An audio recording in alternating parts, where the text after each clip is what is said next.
das espécies de relação de trabalho lá do censo, restam mais duas. Eu falei da cooperativa, não foi? Então, eu acho que eu anotei aqui, trabalho voluntário que ficou um pedacinho aqui e faltou, né? Foi, só anotei, mas não falei. Isso. Trabalho voluntário, gente. Por que o trabalho voluntário... Eu não vou nem responder, vou perguntar. Trabalho voluntário é relação de emprego? Sim ou não? Responde com vigor aí. Sim ou não? Não. Não por quê? Exatamente, porque lhe falta a onerosidade. Se o trabalho é voluntário, existe contraprestação pecuniária? Salário, gente? Não. Se não existe salário, falta a onerosidade. E para se ter relação de emprego, pode faltar algum daqueles elementos essenciais? Não. Todos devem comparecer, aparecer que está parecendo que é uma reunião, né? Todos devem aparecer simultaneamente. Mas ele aí vai enquadrar também a mesma coisa do eventual, nesse caso do acidente. A mesma coisa. Normalmente essas relações de trabalho com a pessoa natural, o tomador continua tendo a responsabilidade de cuidar das normas, de obedecer às normas de segurança do trabalho.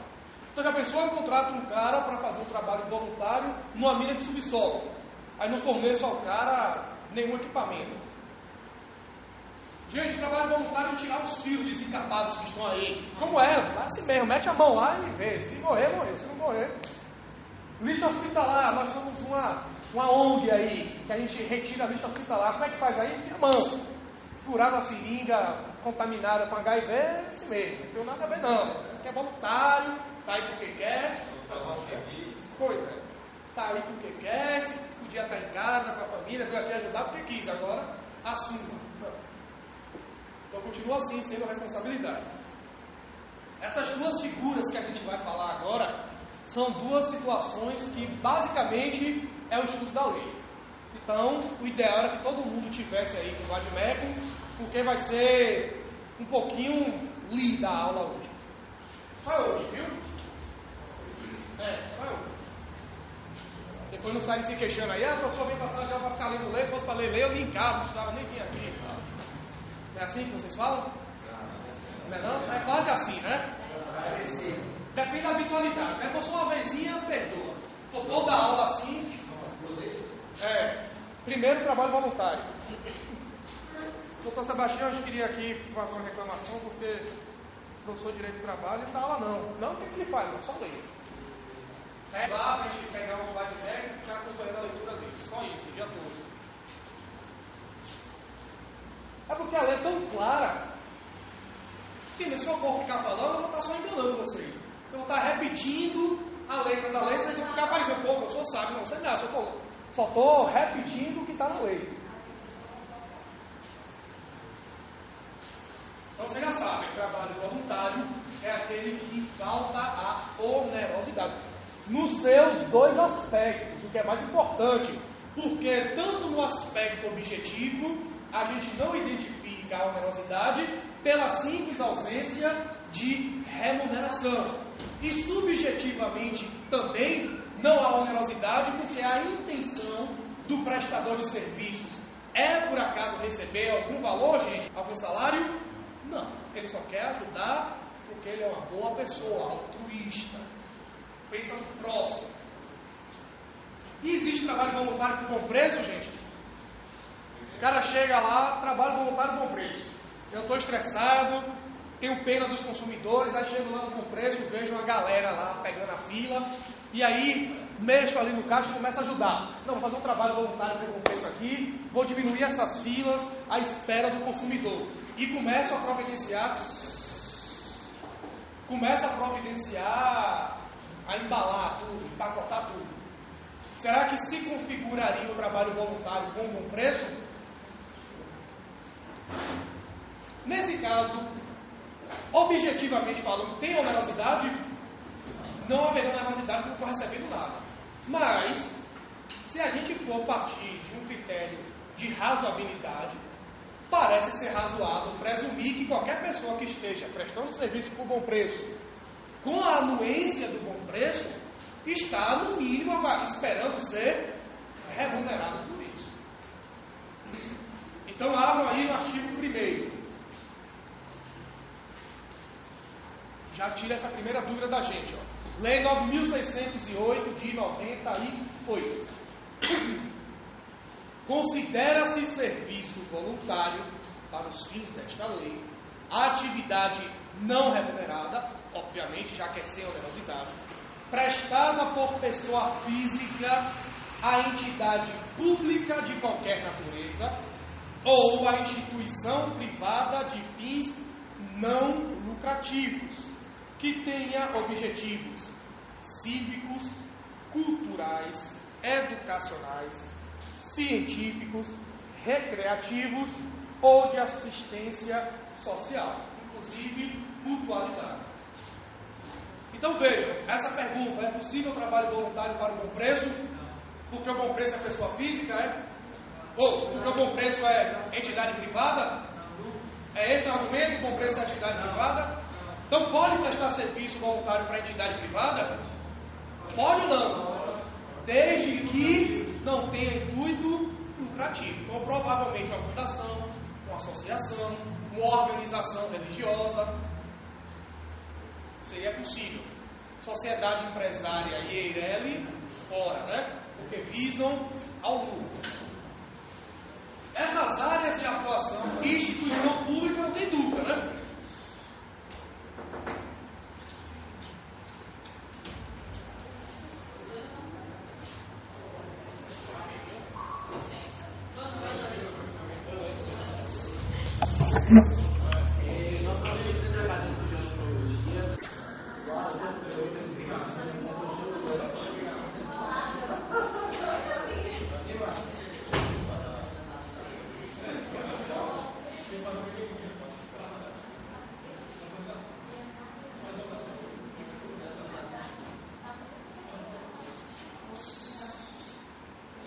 Essas áreas de atuação do voluntário que estão aí, assistencial, recreativa, a doutrina costuma dizer que é meramente exemplificativa.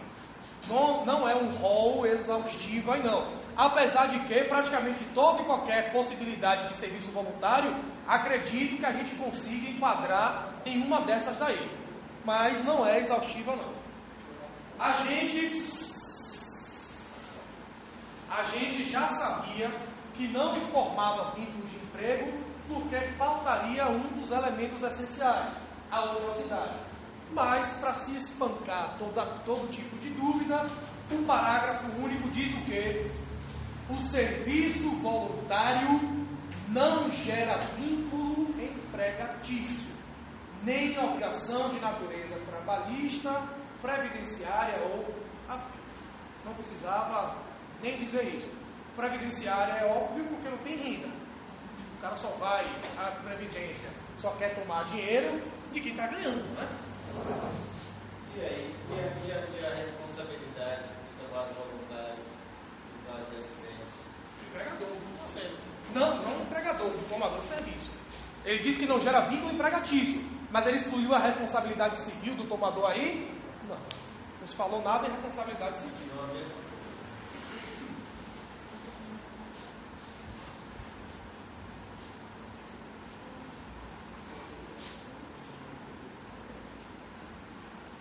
Há uma exigência formal para nós termos uma relação de trabalho voluntário. Então, qual é o requisito formal? Como já está dizendo, uma forma, um documento. É a celebração de um termo de adesão. É o que diz o artigo 2º. O serviço voluntário será exercido mediante a celebração de termo de adesão entre a entidade, seja ela pública ou privada, e o prestador de serviço voluntário. Dele, termo de adesão, devendo constar o objeto e as condições de seu exercício. Aí vem a dúvida. E se por acaso não adotar esse termo de adesão, qual é a consequência? A doutrina se divide. Uma parcela entende que o simples fato de não ter o termo de adesão, ou seja, o serviço voluntário está sendo prestado verbalmente, isso implicaria na nulidade deste tipo de contrato e o reconhecimento automático do vínculo empregatício. Uma parcela da doutrina. Aí vai ter que pagar. Se o cara já estava lá 6 meses sem receber nada, sem assinatura de termo de adesão, não era serviço voluntário, era relação de emprego. Aí o tomador de serviço se torna empregador e passa a ser obrigado a pagar os salários. Essa corrente é mais radical. Uma segunda corrente defende que este requisito não é substancial, é apenas para provar. Se faltar o termo de adesão, não significa necessariamente que se converteu em relação de emprego. Mas, se o prestador de serviços conseguir comprovar, tudo bem. Então nós temos duas correntes. Uma que entende que a falta do termo de adesão gera nulidade e a consequente substituição por uma relação de emprego, e um que entende que não. Só isso não é suficiente para se configurar a relação de emprego. Eu havia perguntado no início, trabalho voluntário é voluntário porque falta um dos elementos, a onerosidade, falta o salário. Mas a ausência de salário para manter a relação de trabalho voluntário significa a completa impossibilidade de se receber qualquer valor pecuniário? Por que não?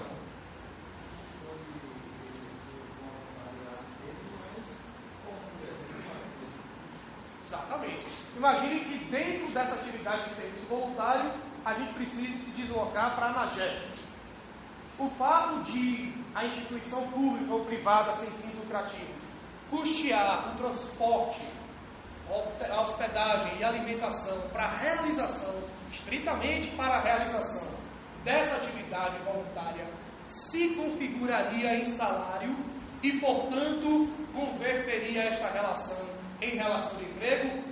Ou, para não correr esse risco, é melhor não pagar nunca nada para não ter prejuízo? Aí você tem que indexar no contrato formal, né?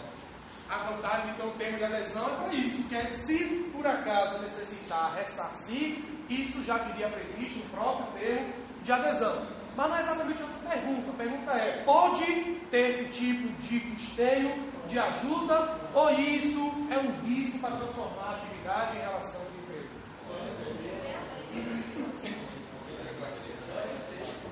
Artigo 3º responde: o prestador de serviço voluntário poderá ser ressarcido pelas despesas que comprovadamente realizar no desempenho das atividades voluntárias. E o parágrafo único reforça essa preocupação. As despesas a serem ressarcidas deverão estar expressamente autorizadas pela entidade a que for prestado o serviço voluntário. Então essa possibilidade viria prevista expressamente no próprio termo de adesão. Porque qual é a justificativa? O fato de se pagar esses valores não tem natureza salarial. Porque salário, apesar de não ser assim na prática, salário é renda. Então se eu tenho um patrimônio A, com o salário em tese eu aumento o meu patrimônio. Nesse caso aí não.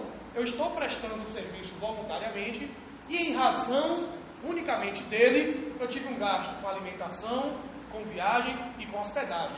O que foi que aconteceu com o meu patrimônio? Reduziu. O ressarcimento é apenas para recompor aquele patrimônio. Então ele não tem natureza salarial, porque não é renda. Ele tem natureza indenizatória.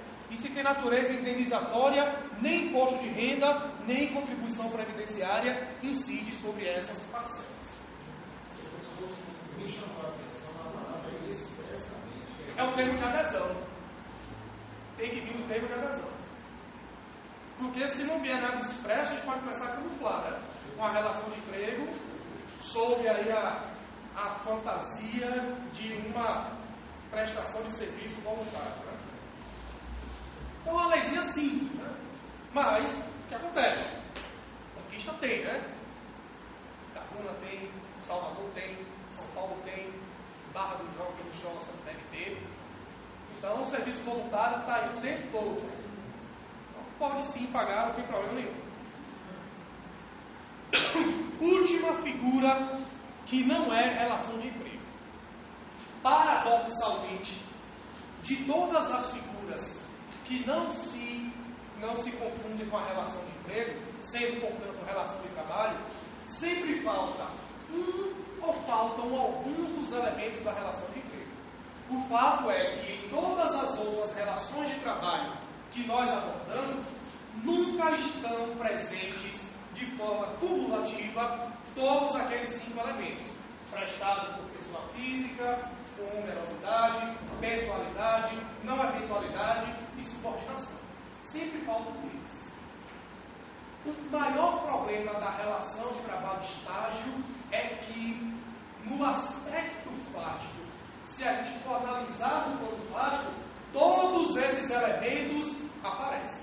O estagiário é uma pessoa física que trabalha com pessoalidade, onerosidade, não eventualidade e subordinação. Se é possível de que, se qualquer um de nós passarmos uma semana na empresa, a gente não consegue diferenciar quem é o estagiário e quem é o empregado. Principalmente se for um estágio, um nível de engenharia, administração, economia, qualquer um desses, duvido que a gente diga, ó, o estagiário é esse, o empregado é aquele. Mas por que então estágio não é relação de emprego e sim relação de trabalho, já que aparecem no plano fático todos os elementos que formam a relação de emprego? Simples: política legislativa. A lei do trabalho estágio disse que estágio não é emprego. Só isso. Olha, tem tudo isso aqui, mas não é emprego. Pronto, está escrito assim na lei? Tá. Então estágio não é emprego. Sociologicamente falando, qual seria a maior razão? Objetivo. O intuito do estagiário não é prestar o serviço em troca de uma remuneração. Um ato educativo. Exatamente. O estágio é um ato educativo. O principal objetivo buscado pelo estagiário é o de aprender na prática, aplicar na prática aquilo que ele vivencia na teoria. E isso já vai servindo também para ir preparando esse estagiário para a vida futura no mercado de trabalho. Então, nessa balança aí, pesou o aspecto educativo. Se pesou o aspecto educativo, a gente retira a possibilidade de se tornar uma relação de emprego. E sendo mais sincero ainda, é permitir mão de obra barata, né? Mão de obra qualificada e barata. A verdade é essa. A principal razão é essa: dar aos empregadores a possibilidade de ter uma mão de obra tão ou mais qualificada do que seus próprios empregados, só que a custo quase zero. Por isso, quando se brinca que estagiário é escraviário, não é nenhum exagero, né? É a verdade.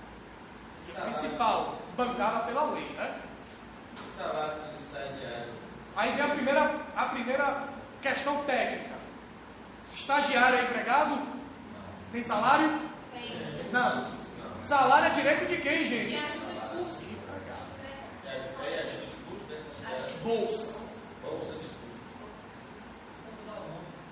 Esses Isso. valores que Aí é o discurso da lei, né? A lei se vale de todo o discurso para tentar separar o estagiário de relação de emprego. Então, em vez de falar salário, fala bolsa. Em vez de falar férias, fala recesso.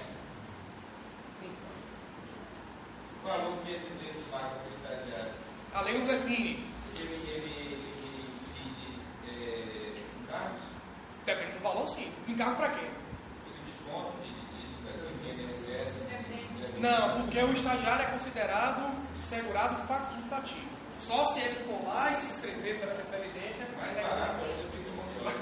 Não tem só o custo seco ali. Só a bolsa, né? É 30 conto a bolsa, Porque se não é salário e está submetido à regra de salário mínimo, 788? Não. Essa empresa tem um valor fixo. Não, elas podem tirar o valor se elas quiserem. Então a bala, olha, é um saquinho de amendoim na bolsa.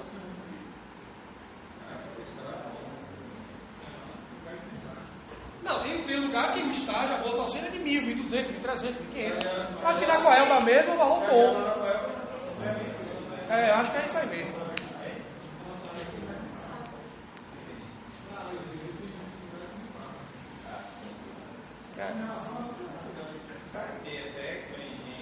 Agora eu acho que essa dica, eu tenho que conferir isso. Eu já vejo esse problema para mim, eu fiquei de pesquisar, mas eu tenho a impressão que o Estatuto do OAB tem algum dispositivo, não que autorize expressamente, mas que tem sido utilizado como brecha para advogado não pagar a bolsa para o estagiário. Mas abrir regra não, pela lei do estágio não. A gente vai ver aqui essa questão da remuneração daqui a pouco. Abro aí na lei 11.788. Lê toda aí.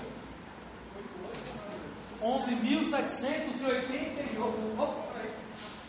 2008. Você vê por que eu botei? 2002.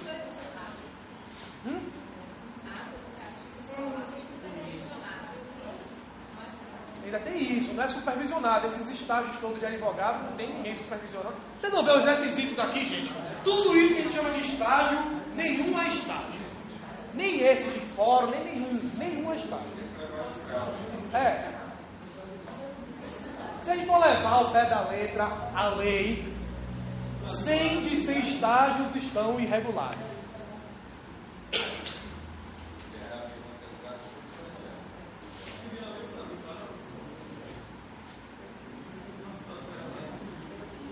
Caísse uma situação dessa no STF, não, aí segurança jurídica, um impacto econômico é muito grande. Isso que já passou, né? A partir dos novos, a gente começa a exigir. Então vamos ver.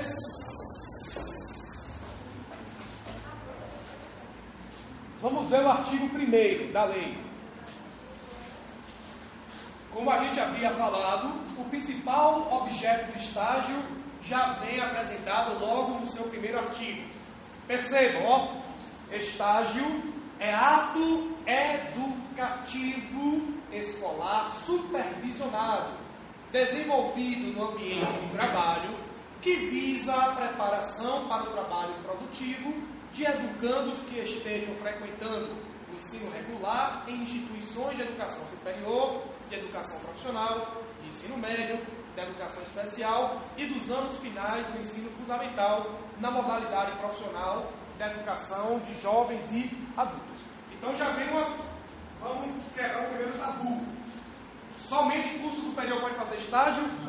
Não. De cima para baixo, pode curso superior, ensino médio regular, ensino médio profissional, educação especial e nos últimos anos do ensino fundamental, qualquer um, não, na modalidade educação de jovens e adultos, né, o EJA.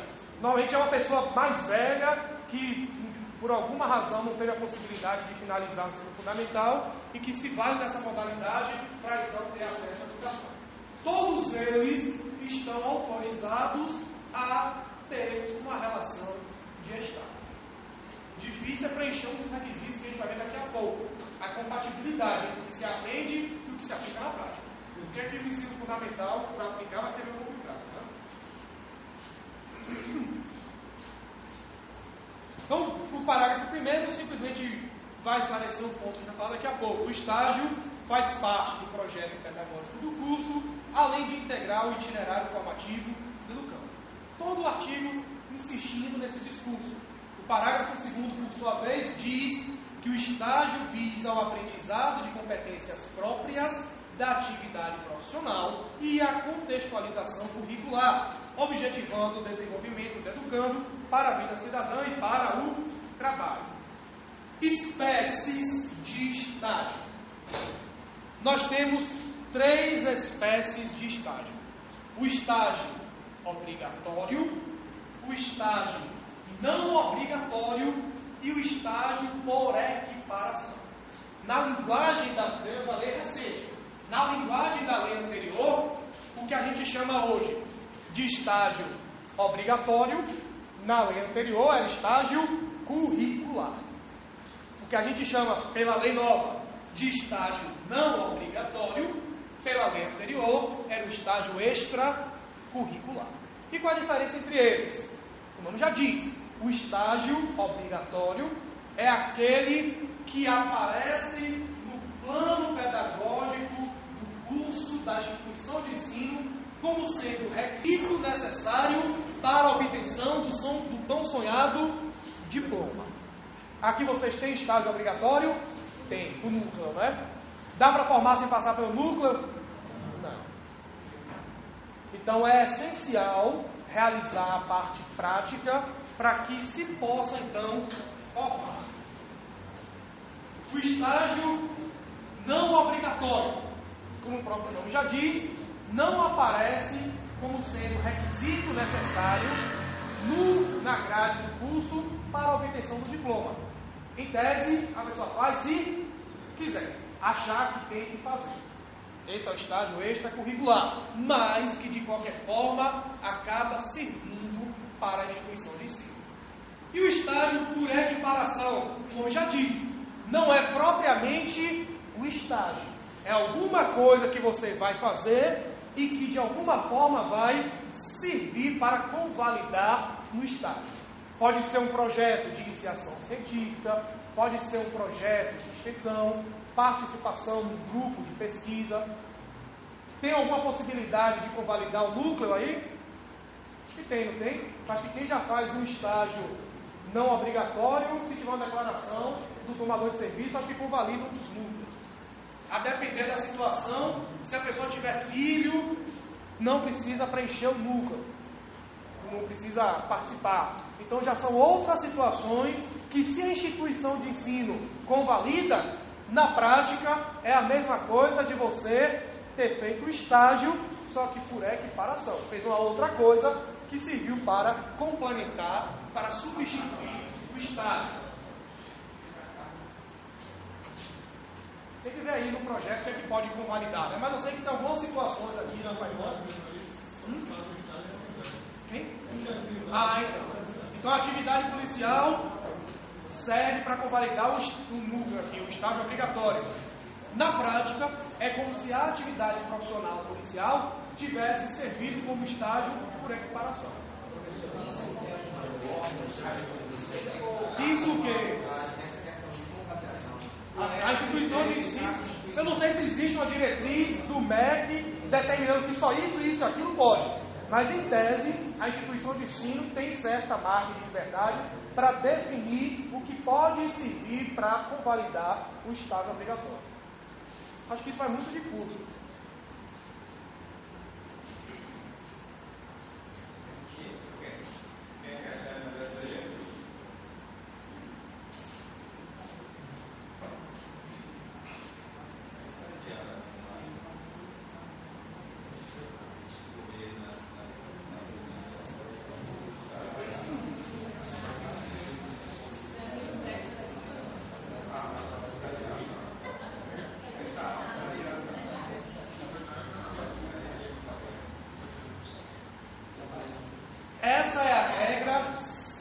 Essa é a regra contida no artigo 2º da lei. Vejam aí o que diz.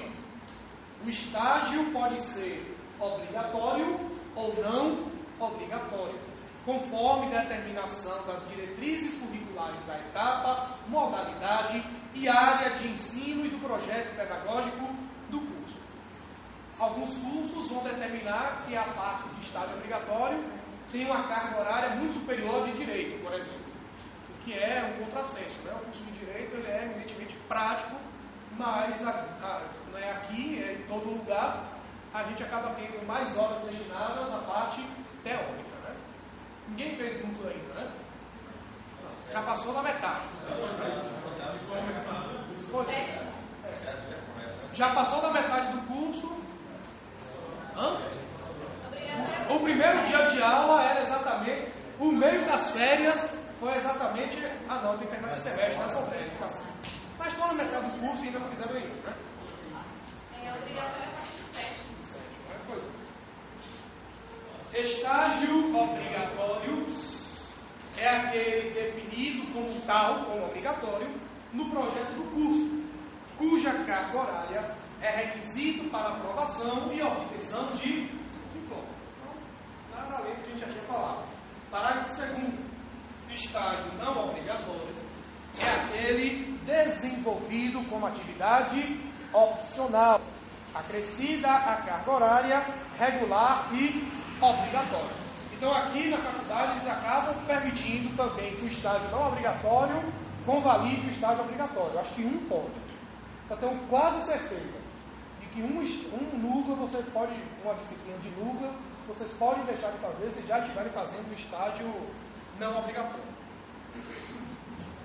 Não vai ser por equiparação, porque não é uma atividade diversa do estágio. É um próprio estágio, só que não obrigatório. É um não obrigatório convalidando o obrigatório.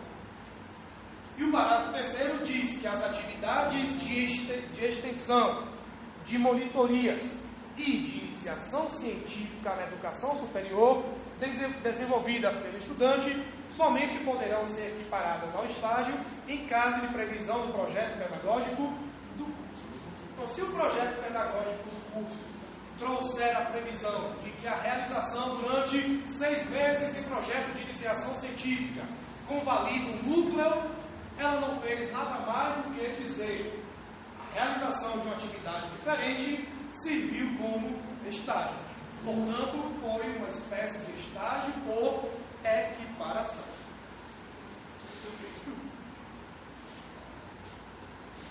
O artigo 3º talvez seja o mais importante de toda a lei, porque o artigo 3º da lei vai trazer os requisitos essenciais. Vejam, eu disse no início a vocês que o estágio no plano fático tem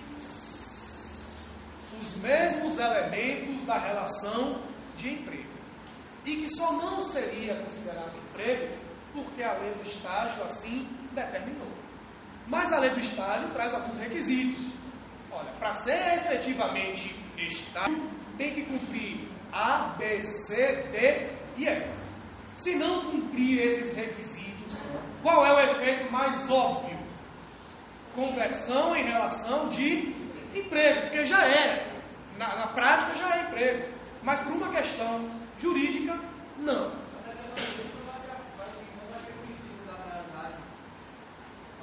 Mas se cumprir o que está na lei, não, né? Mas se descumprir algo formalmente previsto na lei, aí sim.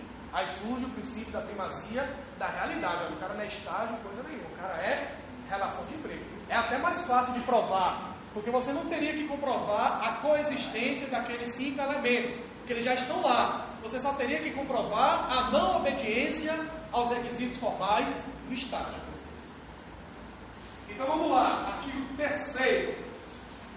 O estágio, tanto na hipótese do parágrafo 1º do artigo 2º desta lei, quanto na prevista no parágrafo 2º, ou seja, tanto o estágio obrigatório quanto o estágio não obrigatório, não cria vínculo empregatício de qualquer natureza. Enfim, desde que se observem os seguintes requisitos. Então, só não vai ser considerado emprego se todos esses requisitos previstos no artigo 3º forem devidamente cumpridos. Qual é o primeiro deles? Matrícula e frequência regular do educando em curso de educação superior, de educação profissional, de ensino médio, da educação especial e nos anos finais do ensino fundamental, na modalidade EJA e atestados pela instituição de ensino. Vejam que não basta apenas a matrícula, mas tem que estar regularmente participando e assistindo às aulas. Tem gente que vira profissão estagiária, sabia, gente? Tem gente que vira profissão estagiária. O cara fica aí aguentando um estágio do colega lá, do trabalho do colega, que paga R$1.200. Tem gente que quer ficar eternamente sem um aluno, para manter esse vínculozinho de R$1.200. Tem gente que está melhor de vida na época que era estagiário do que depois que se formou. O cara faz a administração de empresas. Entra num estágio desse aí, na Coeba. para ganhar 1.300 conto. Será que esse cara, depois que formar, vai arrumar um lugar para pagar 1.300 reais como administrador de empresas no Brasil? Eu acho difícil, viu, gente? Infelizmente, o Brasil é um dos países que mais despreza a profissão do administrador. Pois é, depender, poderia até ser, né? Mas e ainda assim, apesar de não ter nenhum outro direito, né? Como o FGTS, mas o fato de ter todo mês caindo os 1.200... Mas esse valor é a somatória de outros benefícios. Ele ganha 700 e pouco de salário, aí vem mais 300 e pouco de alimentação, vai mais de 200 e pouco de transporte. Somando tudo. Mas mesmo assim...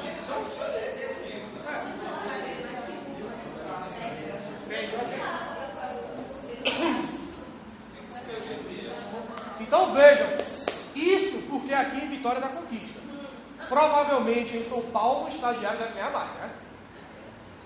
Ou não? Pela lógica, sim. Paga quanto? Aqui da cidade, o seu valor não é superior. Então passa de 1.200. Então veja, dependendo do curso que a pessoa... Gente, um advogado recém-formado tira dinheiro de onde?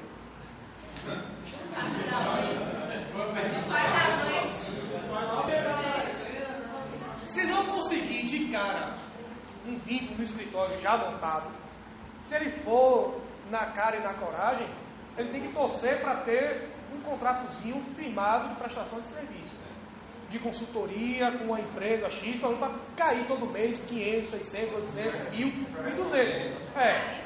Porque se não for isso, só são as causas.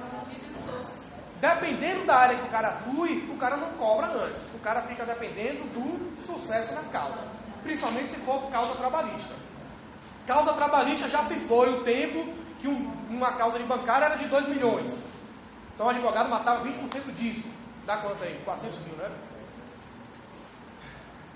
Um advogado normal, um advogado de renome cobra 30%. Então pegaria 600 mil de uma causa dessa de 2 milhões. Então o cara faz a vida dele, né? Hoje as causas de banco ainda são altas, mas 100 mil, 120 mil. Antigamente o cara só de hora extra nos últimos 5 anos e enricava. Hoje não, deu 6 horas de trabalho, o sistema encerra, ninguém faz mais nada no banco. Então, é difícil hoje para advogar, né? Se não for área criminal, o cara não mexe um dedo se o dinheiro cair. A pessoa, o cara lá, traficante foi preso, liberdade, não sei nem se é isso, liberdade provisória. Depois que você me libertar, a gente acerta. Algum advogado vai acreditar nisso? Soltou o cara, saiu o varal, o cara sumiu dali mesmo. Né? E a sorte, eu não sei se isso é sorte, né? Moralmente falando, não sei nem se isso é certo, mas o cara preso, desesperado para ser libertado. Se você cobrar 10 mil, o cara vende até a mãe para conseguir esses 10 mil, né? O cara comete o segundo crime para conseguir os 10 mil para ser solto pelo primeiro. Então, depende muito da área. Então, voltando, não é só o advogado. Isso a gente está partindo do pressuposto que o cara já passou no OAB, né? Porque se não passar no OAB, é mais 1 ano, 2... gastando o dobro do que gastou aqui na Fainó, com o Luiz Flávio Gomes, Renato Saraiva, dando dinheiro para esses caras, né? Ficarem mais ricos do que já são. Então todos eles ficam rezando pelo insucesso de vocês aqui na faculdade. Tomara que essa galera não passe no OAB, porque vai me procurar, e aí eu e o ano vou ser o responsável pela aprovação dele, o que em tese, na cabeça dele, vai ser isso, né? E a gente cai nesse discurso. Olha, você passou 5 anos na faculdade e não sabe nada, mas não se preocupe que 1 ano eu vou lhe ensinar tudo. E a gente acredita, né? Que vai ser assim. Então, se as perspectivas para talvez um dos top 3 aí dos cursos, né, que é direito, se a perspectiva não é uma das melhores, imagine outros cursos que não têm o mesmo acesso ao mercado de trabalho. Se o cara está no estágio recebendo R$1.000, pode ter certeza, o cara vira a profissão estagiário. O cara, se for numa instituição pública, então, que para ser jubilado, passa mais de 10 anos, o cara lá perdendo matéria, faltando e tudo, o cara fica aí 7, 8 anos só sendo estágio, pulando de um para outro, de um para outro, de um para outro, e matando os 1.000 pontos dele, 1.000 pontos dele, 1.000 pontos dele, 1.000 pontos dele, com 6 anos de trabalho. E a maioria desses estagiários, a maioria das vezes, é contrato. O que vai, leva a sério, acaba efetivando, né? Então tem gente realmente que vira a profissão estagiário. É por isso que a lei determina que não basta a matrícula, mas tem que ter também frequência. Senão o cara vai lá um dia no primeiro semestre, no primeiro dia e no último depois, o restante fazendo o estágiozinho dele. Então este é o primeiro requisito, matrícula e frequência regular à instituição de ensino. Segundo requisito, esse é o mais polêmico. O segundo mais polêmico, né? Celebração do termo de compromisso. Então veja, mais uma tentativa da lei de desvincular o estágio da relação de emprego. Enquanto a relação de emprego é regida por um contrato de trabalho, a relação de estágio é regida por um termo de compromisso, que no final das contas não é nada mais do que um contrato. Celebração de termo de compromisso entre educando, a parte concedente, a que está concedendo dando o estágio, e a instituição de ensino. Então todo contrato de estágio ele é formal. Qual é a formalidade? A adoção do termo de compromisso. O que é mais interessante nesse termo de compromisso é que nele participam os três sujeitos envolvidos no estágio: o próprio estagiário, a empresa e a instituição de ensino. Então a gente percebe que é uma relação que figurinha geométrica aquela ali. Não está muito bem desenhada, mas é o quê? As contas são. Mas essa relação é o quê? Uma relação triangular. O que já serviria para diferenciar da relação de emprego, que é linear, empregado e empregador.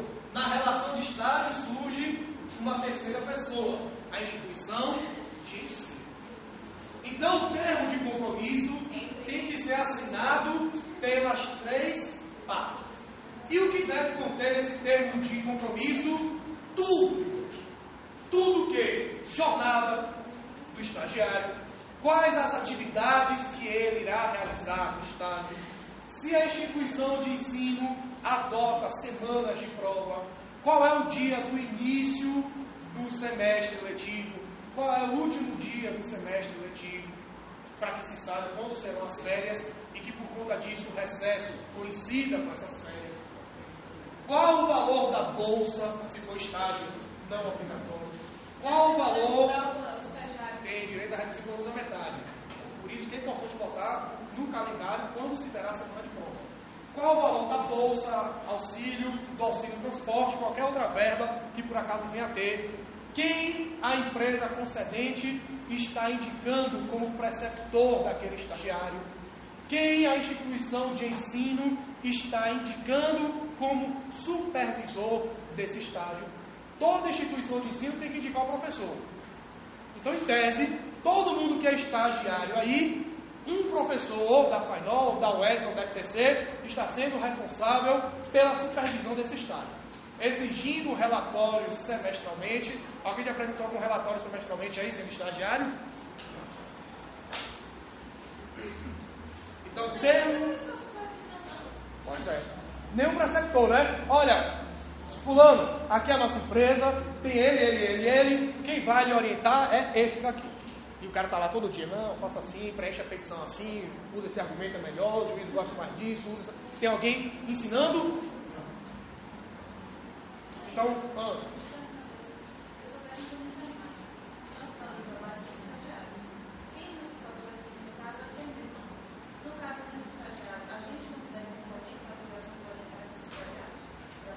a obrigação não. É de quem foi indicado no termo de compromisso. Quem foi indicado.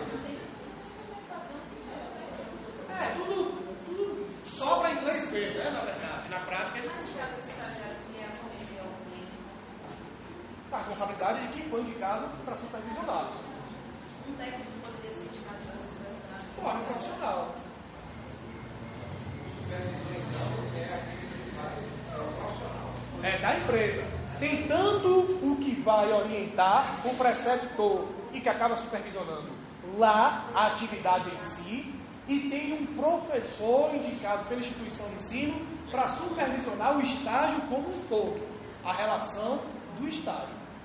Então veja, mande-me um relatório todo semestre. Deixa eu ir lá no local, em loco, verificar se as condições são aquelas que foram estabelecidas aqui no termo de compromisso. Então o professor, ele acaba sendo supervisor da relação do estágio de forma geral. O indicado pela empresa como preceptor é para orientar este ato, este aprendizado lá na empresa. Então um é bem mais amplo do que o outro. Não se confundem as suas atribuições, não.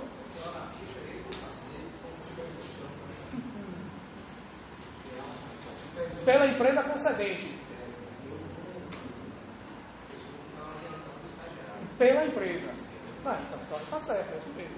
A responsabilidade é essa aí. Vamos ensinar, não educar. A parte educativa é do profissional da empresa. A parte da fiscalização do estágio é do professor. Claro que ele acaba verificando também se você está aprendendo alguma coisa. E aí, meu filho, já viu o que no curso de Direito? Ah, eu fico levando um cafezinho para advogado. Isso aí não é estágio, não. Tu bota lá no relatório dele, diz, olha, instituição de ensino, nosso aluno lá, até porque esse é um ato educativo, quem é responsável também é a instituição de ensino. Olha, nosso aluno não está fazendo nada com nada que tenha a ver com o curso dele. Encerra. Lá a ficha apareceu para as atividades, assina com supervisão e na frente a assinatura do coordenador. Então já é o professor da instituição do ensino que foi indicada para isso. Sim. Depois a gente vai chegar ali nos limites. Em regra, não é exatamente assim, mas em regra quase 20%. Mas tem uma exceçãozinha que é o segredo de tudo. A gente vai chegar lá. Próximo requisito: compatibilidade entre as atividades desenvolvidas no estágio e aquelas previstas no termo de compromisso. Então, se o cara é aluno do curso de enfermagem, não vai aparecer lá no termo de compromisso dele que a atividade a ser desempenhada no estágio será elaboração de petição inicial, elaboração de contestação, participação em audiências. Se for dessa forma, está havendo compatibilidade? Sim ou não? Não. Eu conheço uma pessoa que ela faz biologia na UF. E ela conseguiu um estágio ali na Destaque. Informática. Exatamente. Aí usaram o argumento que ela para ter o FIS precisa ver a mercadoria no meio ambiente. Tem que ver exatamente no plano concreto qual é a atividade que ela faz, né? Ela fazia intermédio entre a empresa e a loja. O produto com defeito. Tem que ser o profissional da biologia para dizer, ó, isso não é competência do profissional de biologia. Aí que tem a importância dos parágrafos. Vejam aí, ó. O estágio, como ato educativo escolar supervisionado, deverá ter acompanhamento efetivo pelo professor orientador da instituição de ensino e por supervisor da parte concedente, comprovado por visto nos relatórios referidos no inciso 4 do artigo 7º desta lei e por menção de aprovação final. Então, se é um ato educativo supervisionado, a supervisão acontece dos dois lados. Tanto a instituição de ensino indica um professor, quanto a empresa concedente indica um profissional. Ambos vão basicamente fazer o quê? Dar obediência a estes requisitos. Da parte da instituição de ensino, fiscalizar se o cara está matriculado e frequentando regularmente. O da parte concedente, providenciar a realização das atividades. E ambos providenciar a obediência ou a compatibilidade entre as atividades desempenhadas no estágio e aquilo que está se estudando na educação, principalmente superior, né? Da instituição de ensino. Tem que ter a presença de ambos. Algum dos estágios é assim de vocês? Né? tem sempre um receptor. Tem. Que vai daqui, da melhor, por exemplo, vai lá para o MEC e aí também com os outros enfermeiros lá. Agora, dentro da unidade mesmo, nunca vi um outro responsável, de verdade, estou ligado com o preceptor, responsável pelaquela comida estagiária pública, vejo sempre o preceptor, que sai daqui com eles que vai falar. Sim, não fica alguém de lá da empresa Não. precedente, né? Não. O certo é ter. Na verdade, nem seria atribuição tudo aqui, e sim de lá, que oriente tudo, né? Mas se for só isso, assim, não está tão parecendo que está havendo um desvirtuamento da relação de estágio, não. Nada impede que o orientador, o professor, esteja participando. Agora, o ideal era que o de lá, o supervisor de lá, estivesse acompanhando. Mas o estagiário fica subordinado É o setor da empresa. Minha coordenação tem 2 estagiários. Aqui João ali tem um só. Então ele está subordinado àquela coordenação. Ali tem um coordenador, a pessoa passando. Agora, essa pessoa tem que estar indicada no termo de compromisso. Pode acumular estágio? 2 ao mesmo tempo? Pode, desde que respeite a quantidade de horas e que você não prejudique a matrícula e principalmente a frequência da instituição, não tem problema nenhum. Exclusividade nunca é requisito de relação de trabalho, nem de emprego. Aí vem, o principal disso tudo neste artigo, parágrafo 2º.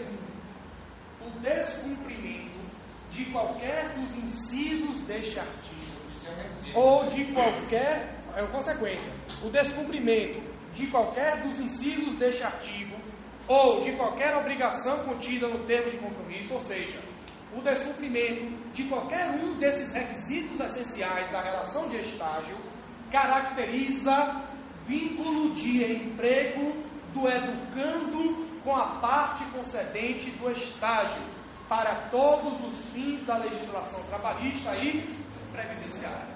Então, se há uma relação de estágio que foi realizada sem a adoção de termo de compromisso, é estágio, é emprego. Se é um cara, estudante de biologia, que fica consertando o computador, é estágio, é emprego. Diferentemente da lei do serviço voluntário, aqui a lei do estágio foi direta. Se não cumprir qualquer um desses requisitos da relação de estágio, automaticamente a gente convoca estágio em emprego. E aí surgem todas as obrigações. O que era mera obrigação de pagar bolsa, vira a obrigação de pagar, no mínimo, salário mínimo. Se for uma categoria regida por convenção, o piso da categoria. O que era simples recesso passa a ser férias. E aí vem o acréscimo de 1/3. O que não tinha obrigação de recolher FGTS, tem. Ao final de um ano, o que não tinha obrigação de pagar 13º, tem. O cara era mero segurado facultativo da Previdência, agora é segurado obrigatório. Tudo isso. Cuidado, né, com esses estágios aí. Agora tem uma particularidade cruel da estagiária. Ser estagiário de cardápio, ela não tem direito a licença maternidade. Agora sim, eu me atrevo aí a defender que sim, viu? Eu me atrevo a defender que sim, porque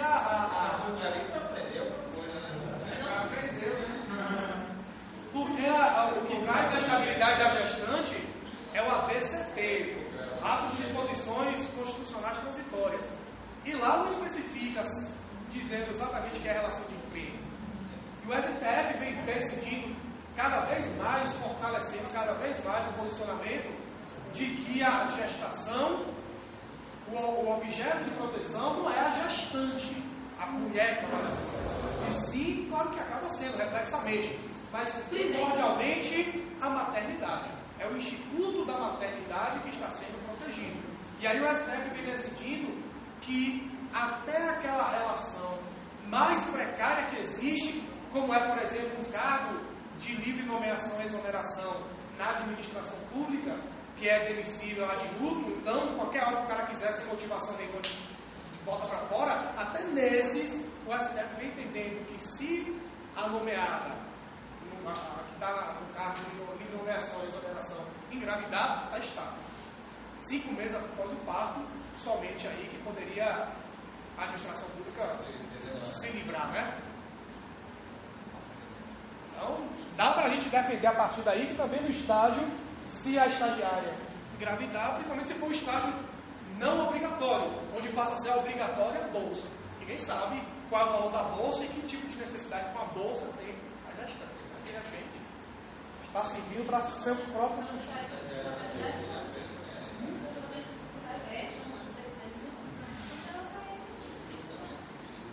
Mas se ela, por exemplo, engravidar no último mês, isso joga o estágio também. Em relação à figura do estágio, em relação ao estagiário, pode ser tanto o estudante brasileiro quanto o estudante estrangeiro. Mas em relação ao estudante estrangeiro, tem uma característica. O artigo 4º limita apenas aqueles que estejam matriculados em cursos superiores. Então, para o estrangeiro, só existiria estágio em curso superior. Em relação à empresa concedente, pode ser tanto da iniciativa privada quanto a administração pública. O município de Vitória da Conquista pode ser parte concedente de estágio tranquilamente. Banco do Brasil, que é uma sociedade de economia mista, pode ser parte concedente de estágio? Pode, né? Só que nesses casos já começa a aparecer os princípios lá do artigo 37, impessoalidade e principalmente moralidade. Então esses estágios no fórum que o cara escolhe quem quer, isso não é estágio, né, gente? Ou se for, já jogou moralidade no lixo há muito tempo. Olha, eu sou amigo do cara que é, eu sou filho do amigo do juiz. Cadê seu filho? Tá em ensino médio de direito, traz ele aqui que ele vai ser meu estagiário. Isso não existe, né? Quer dizer, na Bahia existe, né? Na Bahia existe, né? Se tiver uma coisa errada, não é a frase que eu posso ter, né? Pense no absurdo, na Bahia tem precedente, né? Teve na época que eu estava na UESC, teve a Caixa Econômica colocou cada estagiário assim, sem seleção nenhuma.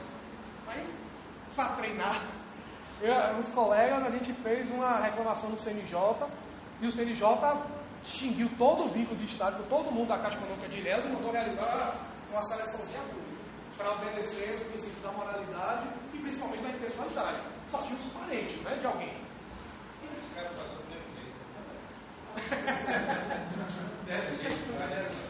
Botaram o barema lá, peso 10, ser amigo do... As instituições de ensino podem ser instituições privadas ou públicas. Em regra, a instituição de ensino a gente já viu, educação superior, ensino médio, ensino profissional, ensino especial e educação especial e os anos finais do ensino fundamental na modalidade de educação jovens e adultos.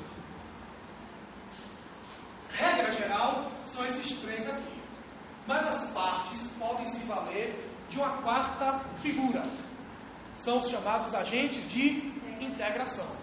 Que são esses aí, CAA, né? IEL, e tem um novo aí agora, não tem? Qual é o nome? Integração, né? Esse mesmo. O que eles são? Agentes de integração. Eles são tipo um site de namoro, né? Eles aproximam as pessoas, né? É o cafetão do estágio. Toda panela procura a sua tampa. O que é que esses agentes de integração fazem? Identificam a panela correta, fazem também a tampa certa.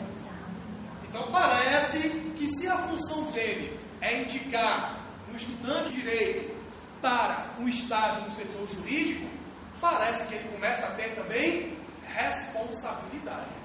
Responsabilidade em que sentido? Encontrar a tampa correta. Por quê?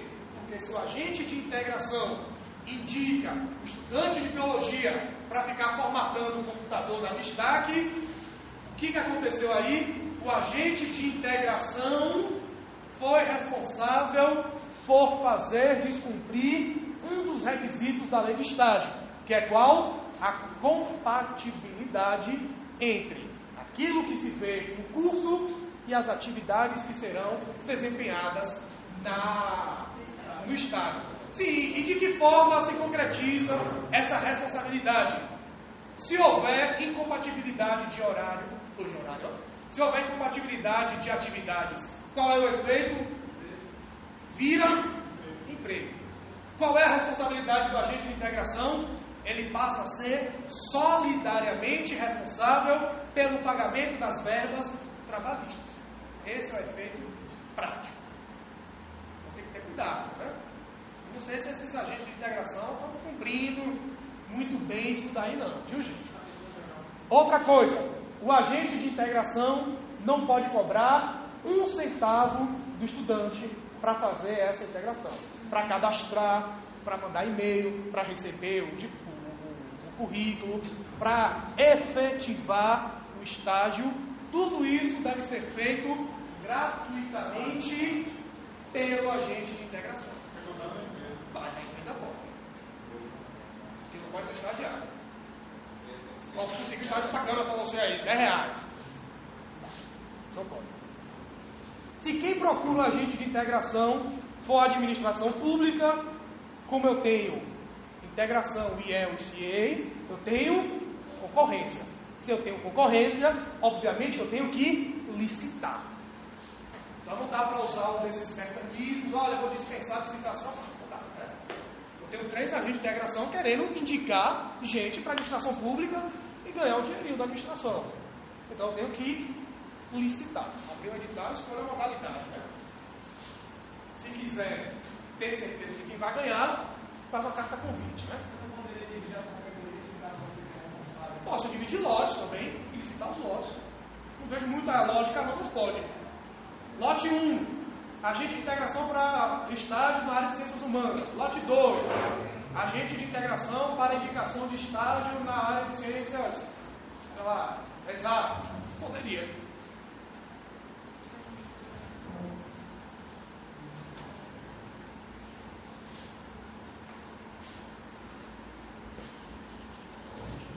Local do estágio. Não, isso aqui a gente pode passar. Vou falar os pontos principais, a gente não fecha não. Não é para a gente esgotar a lei não, é mais para diferenciar como relação de emprego. Pronto, artigo 10. Direitos do estagiário. Apesar de a gente ter brincado que estagiário é escraviário, eles têm os direitozinhos básicos também, né? Até porque escravo tinha alguns direitos também. Tinha direito a uma habitação coletiva, tinha direito a um tronco bem firme, infelizmente, né? Tinha direito a resto de comida, leite de cabra, não tinha, né?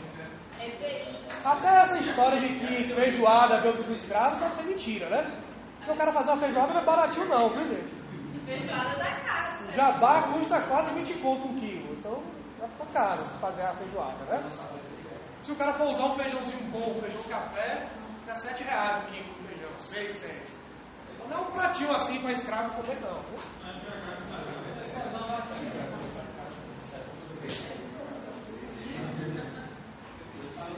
Na verdade, feijoada é caro para fazer a feijoada pequena, né?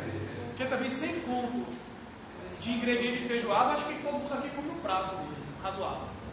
R$100 investido na feijoada. Então a gente fica mais aguadinha, né? Fica mais aguada. Então vamos ver aí os principais direitos do estagiário. 10. A jornada vai ser definida tendo como ponto qual é o nível de educação dele. Não de educação no sentido de humanidade, não, mas qual é o nível educacional dele. Então vamos ver. Posso mestre isso? Não, se ele está no ensino superior, se ele está no ensino médio. A jornada de atividade em estágio será definida de comum acordo entre a instituição de ensino, a parte concedente e o aluno estagiário, ou seu representante legal. Obviamente que aqui está se imaginando que o estagiário é menor de idade, né?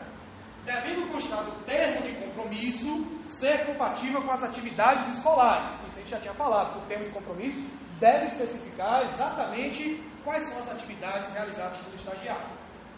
E não pode ultrapassar. Vamos ver. Qual é a jornada máxima do estagiário? 4 horas por dia e 20 horas semanais, no caso de estudantes de educação especial e dos anos finais do ensino fundamental, na modalidade EJA. Então, esses dois só podem ter um estágio que use no máximo 4 horas por dia, de segunda a sexta no máximo, porque eu não posso exigir o sábado. Se eu exigir o sábado 4 horas por dia, dá quanto? Dá 24, né? Então, há limite semanal de 20 horas. Isso significa que vai ser de segunda a sexta, 4 horas por dia. E se o cara não for estudante nem do ensino fundamental, últimos anos do ensino fundamental, nem da educação especial, 6 horas diárias e 30 horas semanais, no caso de estudantes do ensino superior, da educação profissional de nível médio e do ensino médio regular. Os outros 3 que sobraram, eles podem ter uma jornada no estágio de 6 horas por dia. No máximo 6 horas por dia. E 30 horas semanais. Novamente de segunda a sexta. Tem curso que é eminentemente teórico. Filosofia, por exemplo. Tem curso que é o inverso. Na sua grande maioria, prático. Então é possível que, a depender do curso, você pegue um semestre onde você tenha mais a atuação prática do que o aspecto teórico. Se você não está perdendo muito o seu tempo para ir assistir a aula na faculdade, será que eu poderia usar esse tempo no próprio estágio? É isso que a gente vai ver. O estágio, parágrafo 1º. O estágio relativo a cursos que alternam teoria e prática, nos períodos em que não estão programadas aulas presenciais, significa que ele tem mais tempo livre ou menos tempo livre? Mais tempo livre. Então, poderá ter jornada de até 40 horas semanais, ou seja, 8 horas por dia, desde que isso esteja previsto no projeto pedagógico do curso e da instituição de ensino. Então, e aí, obviamente, colocar no termo de compromisso. Fica autorizado que nas semanas onde não haja aula presencial, poderá o estagiário exercer até 8 horas por dia. Agora tem um benefíciozinho. Se a faculdade adotar semanas de prova, na época das semanas de prova, o estagiário tem direito a uma redução das horas de estágio. Pelo menos metade. Parágrafo 2º. Se a instituição de ensino adotar verificações de aprendizagem periódicas ou finais, nos períodos de avaliação, a carga horária do estagiário será reduzida pelo menos à metade, segundo estipulado no termo de compromisso, para garantir o bom desempenho do estudante. Porque, antes de tudo, o estágio é um ato. Então, se aqui a FAINOL adota a modalidade de semana de prova, em 3 unidades, desde que isso venha previsto no termo de compromisso, o estagiário, no nível superior, vai ter de 6 horas. Nas semanas de prova, ele vai ter direito a uma redução de pelo menos metade. Portanto, 3 horas. Se quiser mais, claro que pode, né? Se eu já posso reduzir a metade, imagine reduzir tudo. Melhor ainda, se o tomador de serviço, a empresa concedente, quiser liberar por completo na época de semana de prova, será ainda melhor. Mas com certeza absoluta, estando previsto no termo de compromisso, que a faculdade adota épocas para a realização das avaliações, e desde que informe para a empresa concedente a data dessas realizações, será direito do estagiário reduzir sua jornada na metade.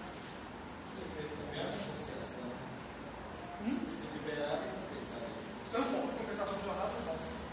Aí deixa de ser direito. Não posso compensar não. Porque era a mesma coisa do de 8 horas, 40 horas semanais. Quando ele coloca 6 horas por dia, 30 horas semanais, o objetivo é que você fique de segunda a sexta. Porque eu poderia, olha, fica de segunda a quinta, 8 horas por dia. 4 dias dá quanto?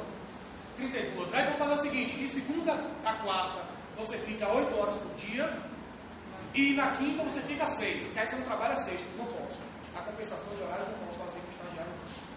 Então ele fica de segunda a quarta 10 horas por dia aqui. Se reduzir para ele fazer no sábado, Então não pode ser. Se reduzir, em tese sim. Mas não é esse o espírito do estágio. Não. O espírito é que eu fique 6 horas por dia e 30 horas semanais. O objetivo é exatamente liberar o sábado. Mas nessa situação seria totalmente errado. Porque aí, em tese, para o cara, estagiário, acaba sendo, dependendo da situação, pode ser vantajoso.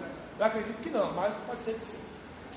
Não ter um dia de trabalho é muito mais vantajoso, em tese, do que ter mais horas de trabalho no outro.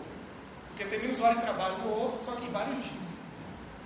Mas no caso da compensação de jornada, quando ela já definiu os parâmetros mínimos, entende-se que não seria possível, não. Mas isso aqui não é pacificado, não. Não vai ser isso isoladamente que vai transformar o estágio em relação de emprego. Para se evitar aquilo que a gente falou de profissão estagiário, temos um limite. Posso fazer um contrato de estágio por 10 anos com a pessoa? Não. O contrato de estágio é sempre por prazo determinado. Não existe contrato de estágio por prazo indeterminado. Prazo determinado de no máximo quanto tempo? 2 anos para todo e qualquer estagiário? Não. Salvo estagiário portador de necessidades especiais. Esse aí pode ultrapassar? Pode. Como o objetivo do portador de necessidades é a inclusão, e a depender do nível da intensidade dessa dificuldade, pode muito bem, em 2 anos, não ter ainda cumprido esse objetivo educativo dele. Dinheiro. É obrigatório pagar salário mínimo? Não. Porque o estágio não é emprego. Mas a lei do estágio diz o seguinte, que se o estágio for o não obrigatório, que é o opcional, torna-se obrigatória a concessão de bolsa auxílio. Por outro lado, se o estágio for o obrigatório, aquele previsto na grade curricular como sendo necessário para a aprovação e obtenção do diploma, esse aí já não é obrigatório a bolsa. Então, o estágio no núcleo é o estágio obrigatório ou não obrigatório? Obrigatório. Tem que receber bolsa auxílio nesse? Não. Mas o estágio feito no fórum, com o doutor não sei quem, é estágio obrigatório ou não obrigatório? Não obrigatório. Passa a ser obrigatória a bolsa? Sim. De quanto? Esse é o maior problema. Como não é emprego, não há que se falar em salário mínimo. Posso pagar R$3? Posso. A intenção do estagiário não é dinheiro. A intenção do estagiário é serviço. Independentemente de qualquer coisa, tem direito a bolsa, auxílio, transporte. Aí o auxílio transporte não é qualquer valor, né? É o que necessariamente ele precisa. Então, agora, para vir no início e para voltar no final. Se há um intervalo intra-jornada e o cara quer ir para casa almoçar, aí é responsabilidade dele. Mas, por outro lado, se eu preciso tomar 2 conduções para ir e 2 conduções para retornar para casa, aí o concedente do estágio tem que fornecer o auxílio transporte para as 2 condições de ida e as 2 condições de volta. O cara diz, eu moro você aonde para vir para cá, para você pegar um ônibus dali para aqui e daqui para cá. Não deixa tão claro, não, mas ela tem pedido. Seja o estágio obrigatório ou o estágio não obrigatório, é direito do estagiário que lhe seja contratado um seguro contra acidentes pessoais. Seguro contra acidentes pessoais no valor de mercado. Então não é para contratar um seguro de 30 centavos que se o cara tiver um acidente vai pagar R$2, não. É de preço de mercado. Uma seguradora dessas, confiáveis. É possível que, desde que esteja assim previsto no termo de compromisso, que a instituição de ensino assuma esta responsabilidade de contratar esses seguros. Tem que verificar se tem ou não essa previsão. Férias. Como estágio não é emprego, não se fala em férias. A lei diz recesso. Então a lei diz que a cada ano, no estágio, tem-se direito a um recesso pré-feriado.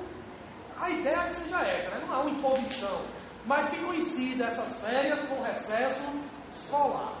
E o 30 dias? 30 dias de recesso remunerados.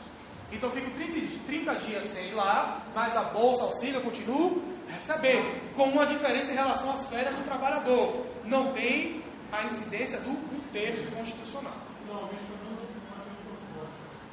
E no transporte não está precisando. Se o estágio for inferior a um ano, o estagiário tem direito a receber o recesso proporcionalmente. Em relação ao estagiário enquanto segurado do INSS, ele é meramente um segurado facultativo. Esse aí que ganha R$1.200, eu acho que vale a pena ele se inscrever lá e contribuir. Vai que adoece, vai ter uma incapacidade. Se ele contribuir no máximo, que é 20%, é bom que ele passe a receber benefício previdenciário, né? Então acho que vale a pena. E esse tempo de estágio vale esse valor da aposentadoria? Claro, se está tendo contribuição, vale. Se não tiver, não. Escolha, um cara que ganha 1.200 de estagiário, vale a pena, porque é um cara com 20, 21, 22 anos. Se ele não tem recolhimento, não, aí ele teria que se inscrever, é facultativo. conta próxima. Ele vai ter que ir lá, eles eu quero virar segurado INSS aí. Então tá, preenche tudo isso aqui. A partir de agora você vai ter. Caiu o primeiro, paga. Quer dizer, só vai ser efetivado quando ele pagar a primeira contribuição.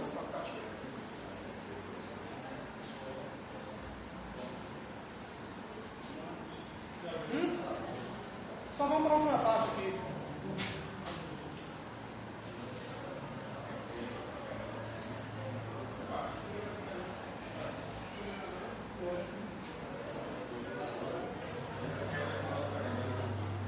Só o último ponto em relação com a pergunta do colega, artigo 17, a respeito do limite de estagiário. O empregador poderia muito bem, já que o estagiário é uma mão de obra barata, eu poderia ter um empregado e 75 estagiários na minha empresa. Já pensou? Mas aí vem o artigo 17 e diz o seguinte, o número máximo de estagiários em relação ao quadro de pessoal das entidades concedentes de estágio deverá ter as seguintes proporções. De 1 a 5 empregados, 1 estagiário. De 6 a 10 empregados, 2 estagiários no máximo. De 11 a 25 empregados, até 5 estagiários. Acima de 25 empregados, 20% de estagiários. Se ao fazer essa conta der um número quebrado, se arredonda para mais 1. Só agora veja o que é mais interessante aqui, O parágrafo 4º. Não se aplica o disposto no caput, isto é, esses limites máximos aos estágios de nível superior e de nível médio profissional. Então é esse exemplo absurdo de ter um empregado com 70 estagiários, poderia? Daria. Se for de nível superior. Para questões de inclusão, a lei determina que das vagas de estágio, 10% delas devem ser destinadas a estagiários portadores de necessidades especiais. Senão ninguém quer contratar, né, gente? Infelizmente o Brasil só funciona assim, né? Se não obrigar a usar o cinto, ninguém usa. Se não punir o cara que dirige bêbado. Tchau, gente. Boa noite.